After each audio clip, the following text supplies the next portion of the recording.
Hey everybody. So recently on YouTube I asked you guys to submit questions for a Q&A that I would be answering in a video at some point. Well, it's been like a month since I asked that, so I figured it might as well be time to actually finally go ahead and answer your questions. So I'll just be randomly reading off the questions that got the most likes and questions I personally kind of want to answer because I think they'd be interesting. So let's go ahead and get started, shall we? Do you ever plan on uploading more piano covers to YouTube, or are they staying on Twitch? They're some of the best covers I've ever heard, and I think they're really, really cool. First of all, thank you. That's a really nice compliment. I appreciate it. As far as the piano covers go, I'm kind of a perfectionist when it comes to piano covers that I upload on YouTube. The reason I'm a lot more comfortable doing them on Twitch is because when I make mistakes, like when I'm playing live or whatever, that's kind of something you expect. But with a cover, I get very particular about how good it is, what kind of mistakes I'm making.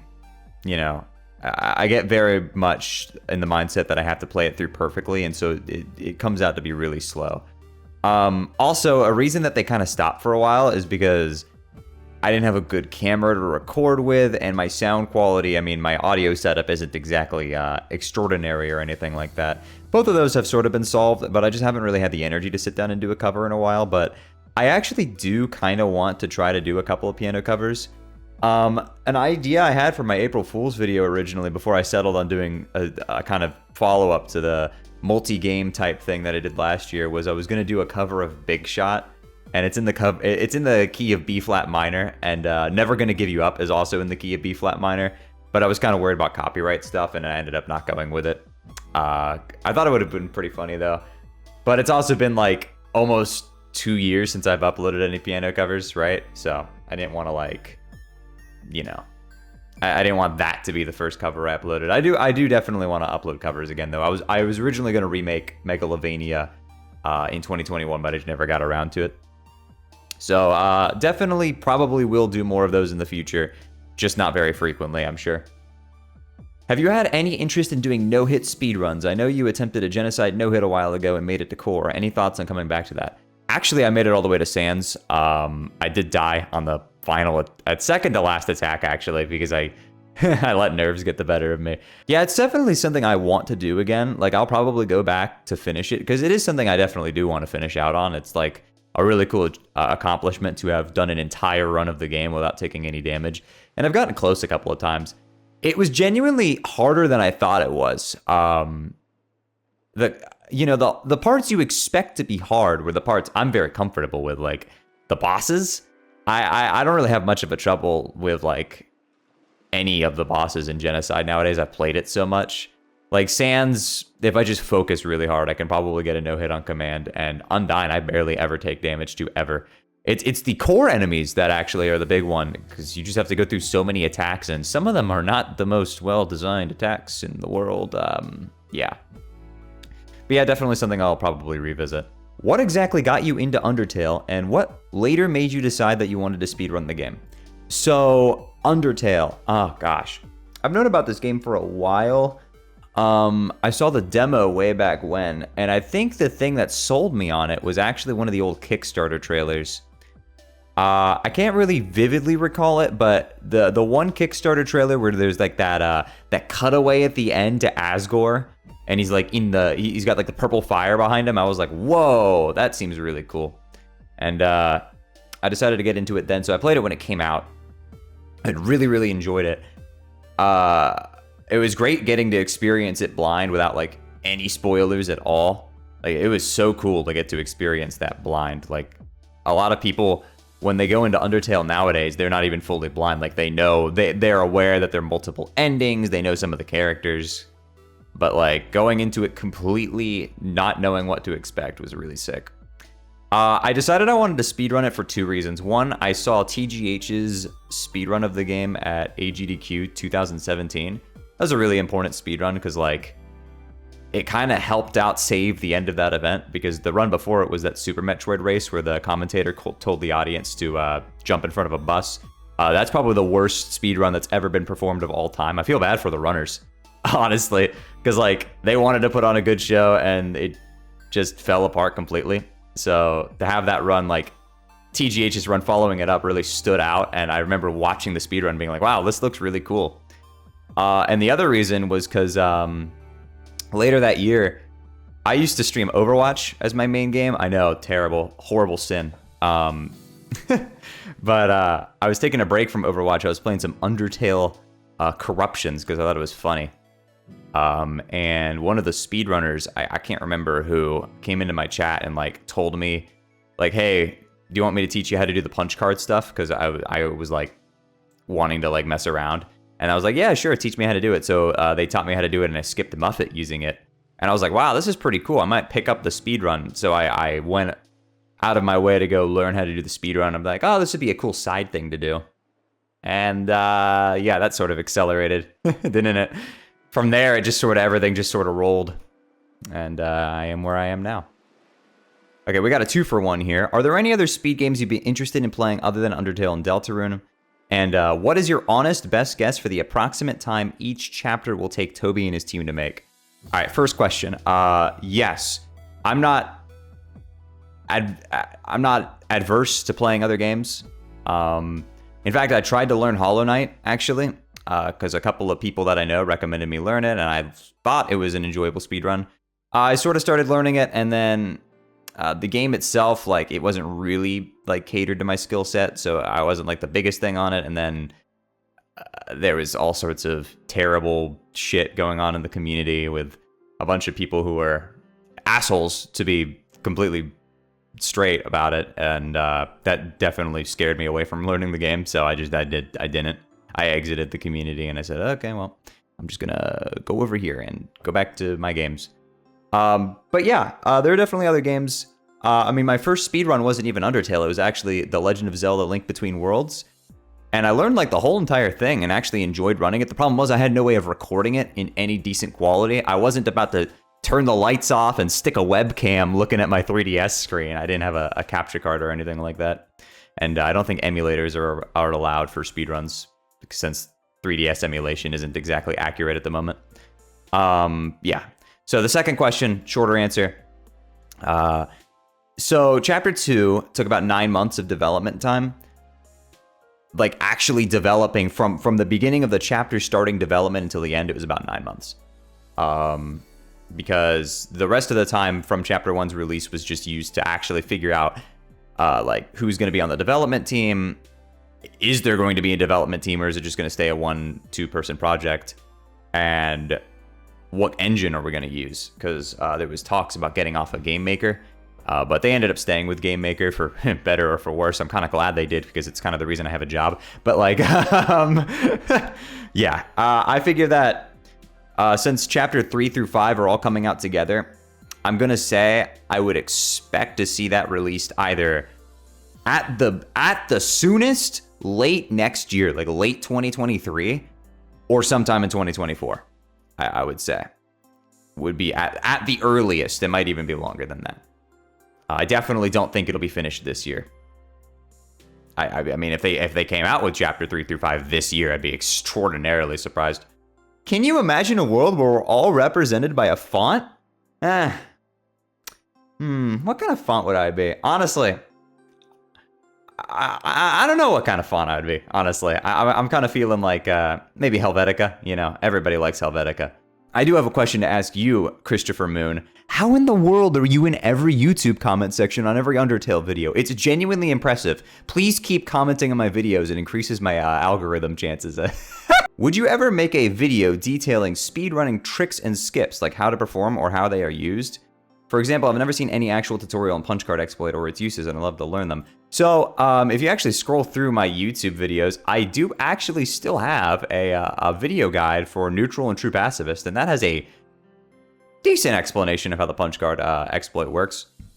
I'm not sure how I feel about making any more resources, because like I have made quite a few in the past, but they're kind of difficult to make. I've been thinking about maybe making an updated TPE glitchless video guide, since the current video guide, which you can find on speedrun.com, by the way, all the guides are there, including a great text guide that's just like super good.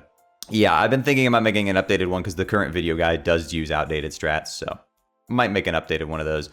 I had been working on a genocide video guide, but that took a lot more effort than I thought, and I kind of got burned out on working on it. Like, I finished up the first segment of it, And I have it fully finished, like the first part of it. I just haven't found the desire to work on it at all, especially because information has changed. And it's just like, I might get it done eventually, though. How is your day going as a speedrunner? Do you feel any responsibility doing this thing? And do you have any other advice for other speedrunners? Well, first of all, my day is going fine. Thank you for asking. I just went and ate at a nice little local restaurant I like going to. It has grilled cheese sandwiches. As far as do I feel any responsibility? Yes, I do, honestly. I genuinely do feel like I have a decent responsibility as a pretty sizable content creator in speedrunning nowadays. I do feel like I want to use my platform to make sure like I'm promoting a message that I believe in. I do feel like I have a responsibility there. And as for advice for new speedrunners, the biggest hurdle to overcome is just doing a run of the game. Honestly, people always ask like, what do I have to do to be a speedrunner? You want to know the answer to that? Play a game fast and have a timer next to you.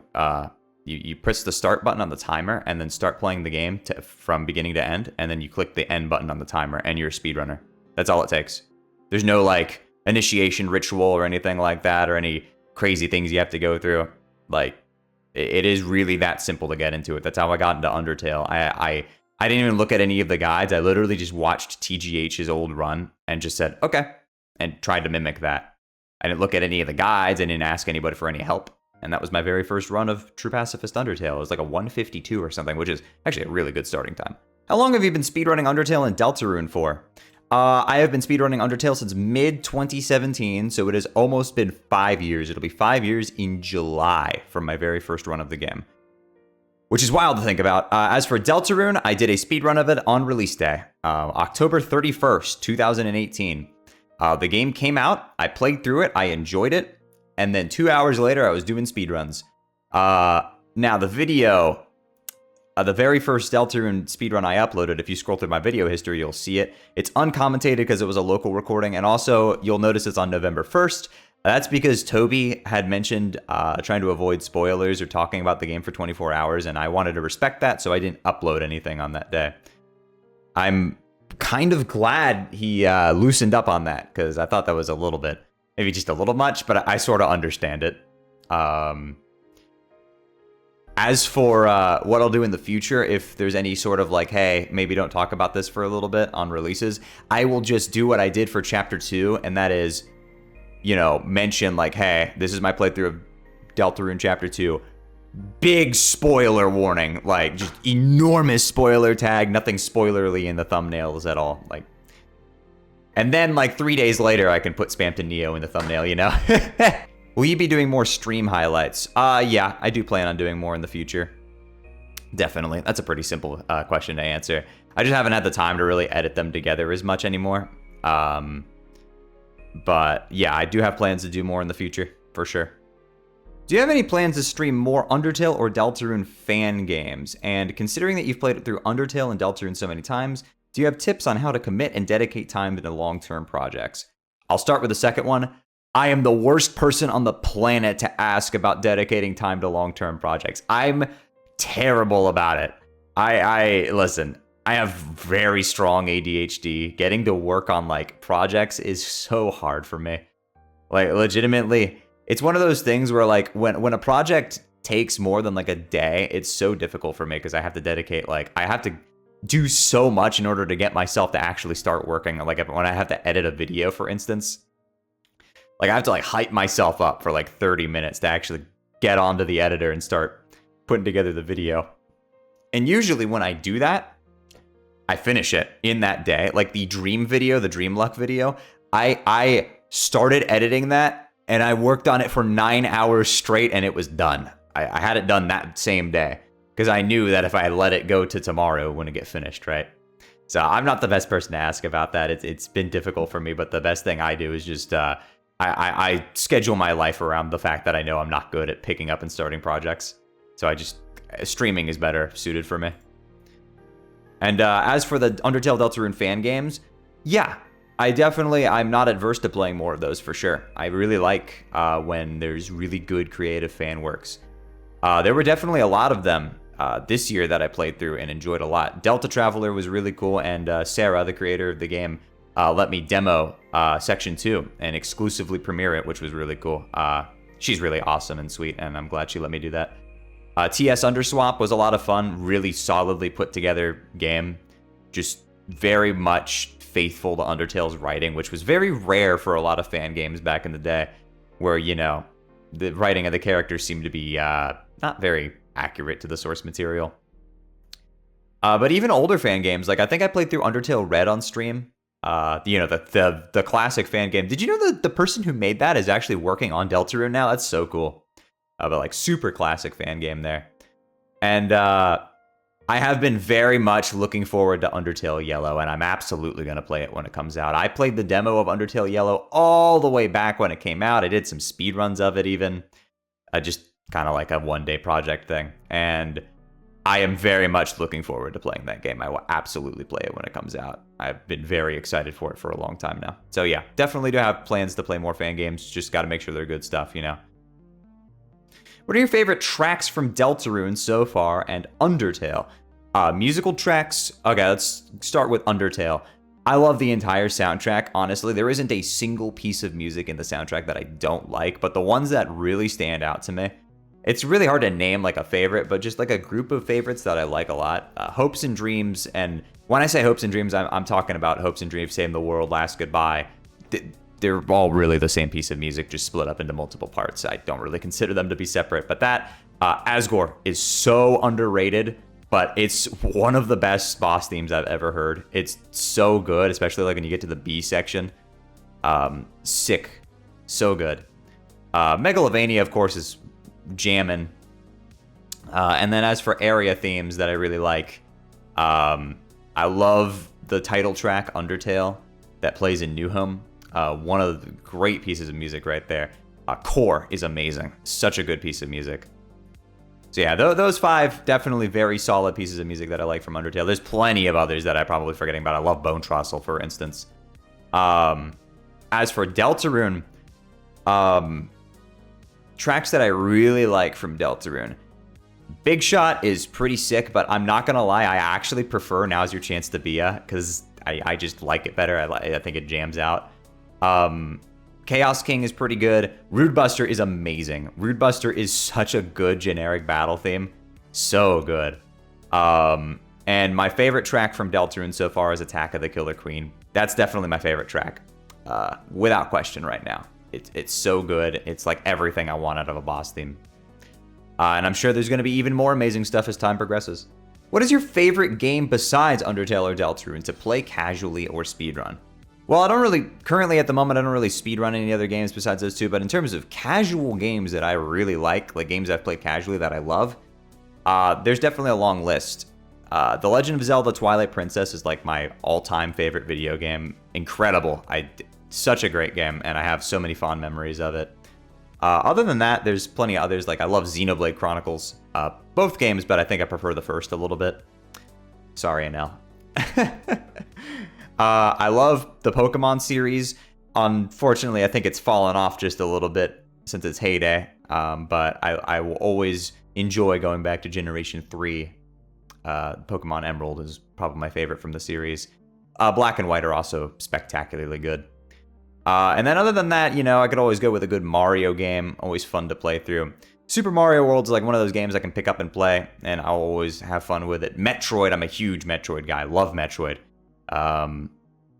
Metroid Fusion is like a comfort game for me. It's such a fun game to run through. So yeah, definitely a lot of games I like playing casually. As far as like what I play regularly, I end up playing a lot of shooter games. I love Counter-Strike. I've been playing Counter-Strike for a very long time. TF2 as well. Those two games are like just fun to like boot up at 11 p.m. and just go and play for a little bit or play with friends or whatever. And other than that, Minecraft and also Terraria as well.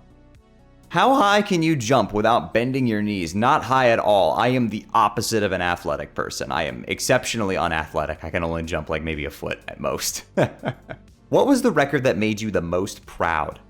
If there was any particular run that was something that I was so proud of, it was Undertale Neutral 5537. Was just, I was so satisfied after that run. And it probably would have stood for a lot longer if Seagrass Skip hadn't been found 2 months later. But at that time, that run was very far ahead of my own expectations and also like essentially everything. It was a very, very good run. And it had come after so much struggle. Like I had been grinding so hard for that. Like every single day I was playing Undertale for like 5 hours, just throwing attempt after attempt. I got to Asgore on pace, like I want to say like 10 or 11 times and kept flubbing it. And I was getting so frustrated to get that run that got through. And for that particular run, that was the one on the best pace out of all of them, was the one that finally got through with the 10 turn. And I would, oh man, I just remember being so ecstatic at the end of that. I was like, it's over. I did it. I got record back and by such a wide margin too. It was like, that was such a happy record for me. What's your favorite fruit? Favorite fruit, watermelon. That's a simple one. I'm a big watermelon guy, but other fruit I really like, I love bananas and cantaloupe. Cantaloupe, always great. You can I do live in Florida, as a matter of fact. We have really good cantaloupe here. What is the worst Undertale or Deltarune theory that you've seen, and what are the ones that you think are the most valid? Oh, that's a loaded question. I've seen all sorts of crazy theories that are just like so out there. If there's any in particular that I dislike, the only theory, like, people can think whatever they want to or theorize whatever they want to about the games. The things that actively annoy me are the ones that, like, when I'm discussing canon of the games, like whether it be when I'm streaming or in a video or something, when people come and insert their fan theory as if it's canon or something, the people with the whole, like, narrator Kara theory do that all the time, and it is exceptionally frustrating. So much so that I've made jokes about it before. And those jokes were met with the fucking defense force coming down to assault my comment section. I was like, guys, it was just like a 3-second cutaway gag. Relax. But no, usually the theories I don't like are the ones that aren't based on things that actually make any sense. And, when there's a theory put out that's just, put on a pedestal that makes absolutely no sense, then, like, that kind of annoys me, because when you have a big community that sees this theory with a ton of views and accepts it, then they're going to talk about it even though it makes no sense. I think the number one thing, like the number one theory that did that, was there was a game theory episode talking about how Sans was involved in True Lab because some of the entries on the walls, like the little lore entries, were written in lowercase letters, and he was like, well, no other character in the game speaks in all lowercase letters, except Alphys literally does in all of her text messages, every single one of them, all lowercase letters. And I guess, I haven't really heard of many Deltarune theories, so not many of those frustrate me. I guess the number one thing that frustrates me with Deltarune is people just not reading the text. Like, it's very obvious that, like, Chris, for instance, is a different character from us, the player. Like, we, the player, are supposed to be the soul, right? And Chris is their own character with their own, like, life and connections with all the other characters. So I'm very annoyed by people constantly saying, well, Chris is just the player. It's like, no, those are very clearly different entities. I've started drifting off here. Which ones do I think are the most valid, though? Valid theories. I'd say the theory that I enjoyed the most from Undertale is the one that I made myself, is that Sans using his shortcuts is actually him just using a punch card. Honestly, that's a fucking foolproof theory right there. Like, he just, like, whips out a punch card, and that's how he takes his shortcuts. I mean, it makes sense in the mechanics of the world, right? How many keyboards have you bought or broken? So, it depends on what you mean by broken. Right now, I'm on my bloody B820, which is a great keyboard, by the way. I've been running on it for over a year now. Very good feeling. Hasn't gotten any wear or tear at all. It's optical, so it's got higher durability than the old ones I used to use. But in terms of, like, breaking, I still have my K70, like the white keyboard you may remember from some of the old videos. I still have that. It's in the closet. The only reason I switched off of it is because very rarely Enter started double inputting, and that was becoming an issue because I need to be very precise, particularly for Asgore, because that's the button I use to input attacks. But I wouldn't really consider that a broken keyboard. It's just one key. I started being a little finicky, that's all. As for keyboards I've broken, I went through 2 Corsair Strafes. The second one I still have, and it was what I used at SGDQ 2019 for that Deltarune run. And the first one lasted me a while, and then I threw it at a wall. There was a period of time, like a long time ago, like 2018, 2019, where I used to get significantly more frustrated and having, on stream, like whenever like there was a bad attempt or whatever, I had a lot harder of a time controlling my own emotions. It's something I've gotten significantly better at. It's something I've worked on, to get a little personal for a moment. I'm not exactly proud of the fact that I used to get all like it's just a speedrun, bro. Who cares, right? Like it's nothing to get mad out of. But yeah, I broke that keyboard because I was playing the game and I simultaneously snapped 2 of the keycaps off because I hit the arrow keys so hard that they snapped off, and I took the keyboard and I fucking threw it at this wall here. It was painted yellow back then though. And yeah, that keyboard didn't last after that. I got a new keyboard. The very first keyboard I used, which I had been using before I speedran Undertale, was a Razer Black Widow Chroma, which had lasted me about 4 years, like just casually. It was a good keyboard. I started speedrunning Undertale and I broke it in 2 weeks. So yeah, Razer products be like, how do you click on your keyboard so fast? Okay, this is like the most two-head response ever, but I literally just move my fingers very quickly. It's something I've practiced a lot. Even before I started running Undertale, I would constantly like I mentioned before, I have really strong ADHD, so it's hard to not like move my fingers or whatever. And like on my high school desks, I'd constantly be like tapping like this. And I ended up building up a lot of muscles in these fingers just doing that. So when I eventually got to around and needing to piano mash like this, it was very, very natural, and I was able to get pretty fast at it with a lot of practice. It took a lot of practice, though. Like when I first started running Undertale, I was only getting about 8 text boxes per second. Like, I was still learning the motion. It's, there's sort of this misconception that like people who are, people are just like genetically better at it and don't have to work at it at all, which is definitely not true for Undertale's mashing in particular, because it's skill and rhythmic based. It takes a lot of practice. Despite what some people might say. How do you keep up the mindset to continue running specific games, and also why are you cute? First of all, thank you, I appreciate it. Self-care and good cleaning products, honestly. I use good quality shampoo, good quality conditioner, good quality soap. I shave frequently. And also just, just genetics or whatever. But as for the other question, my mindset, I guess, is that after a while, like I've gotten so good at this game that I can better switch over to entertaining with it as opposed to just being like tunnel visioned entirely on record chasing.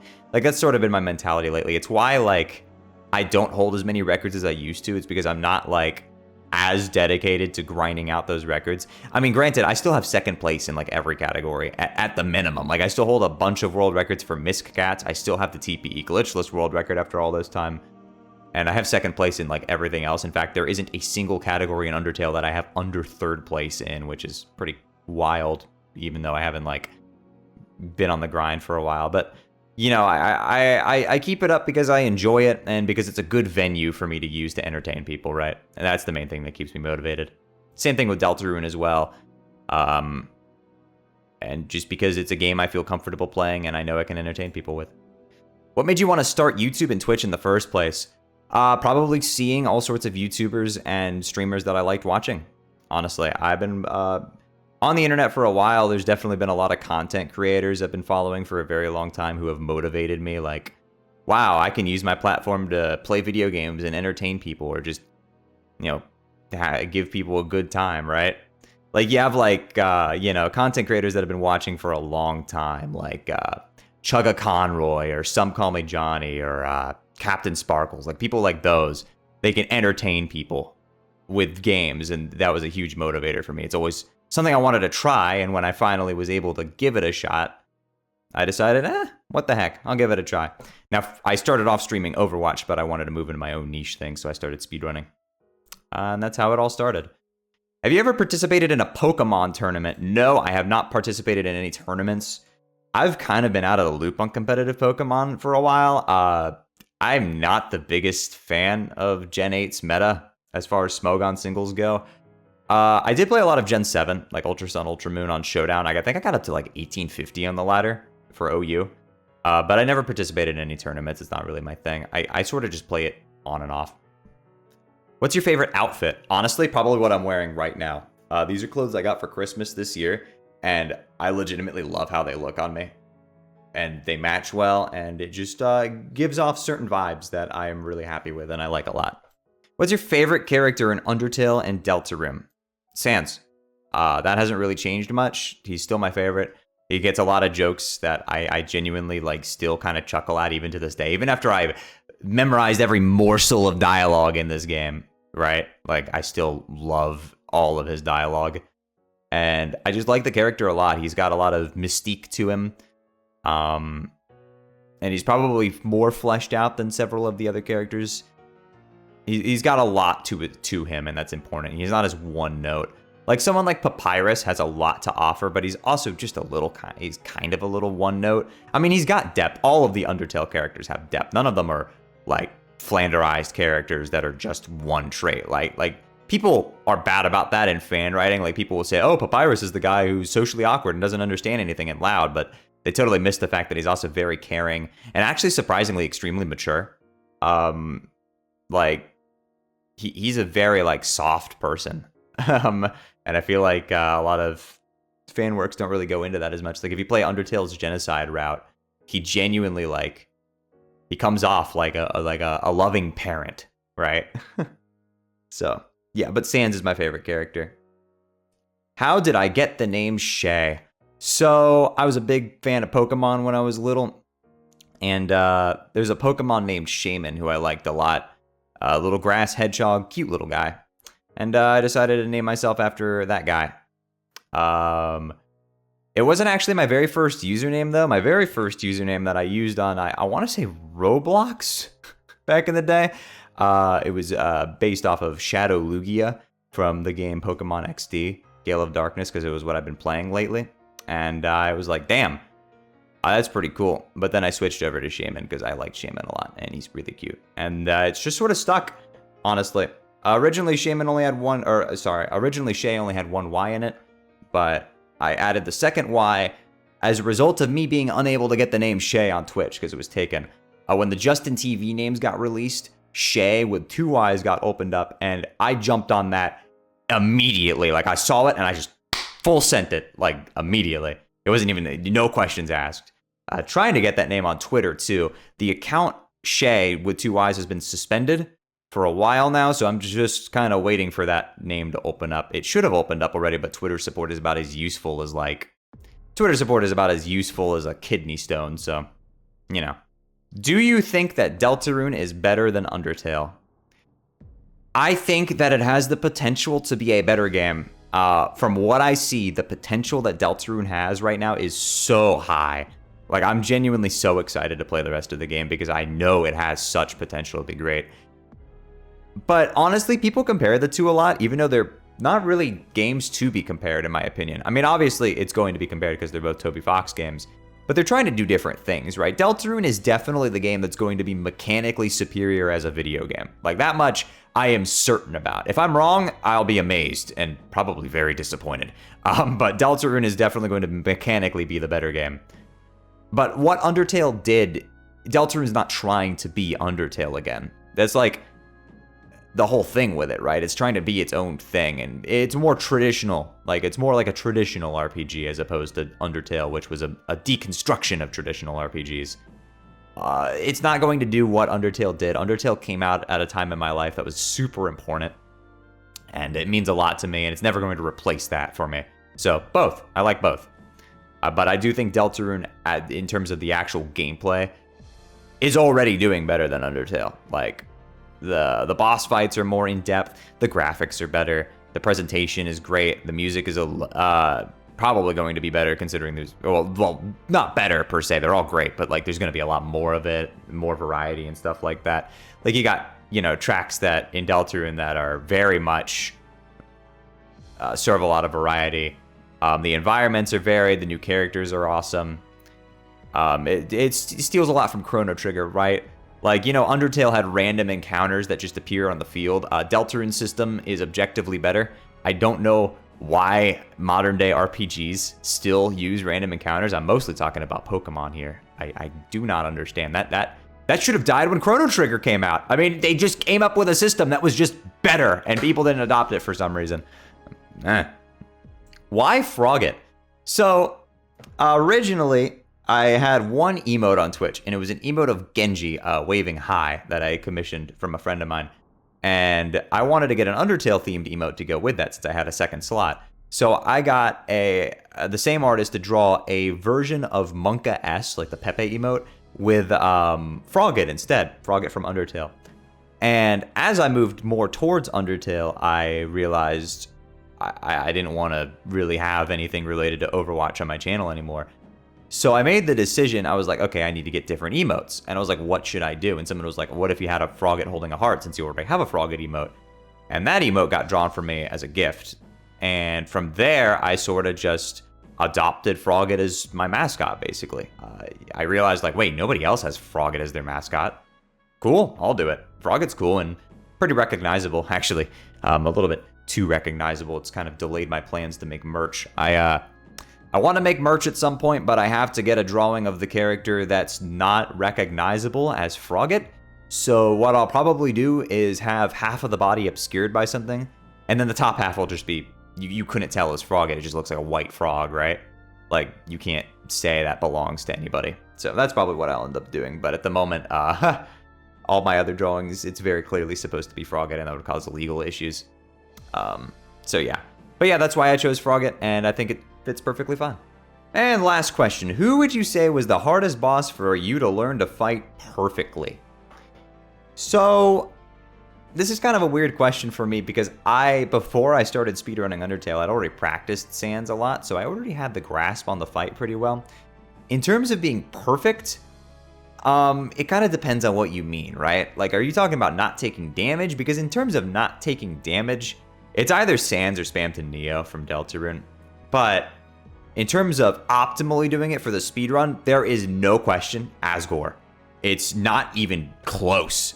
Like, not even remotely close. In order to get a perfectly optimized Asgore in the speedrun, you have to hit 9 quads with the Burnt Pan, which is 36 frame perfect inputs in a row.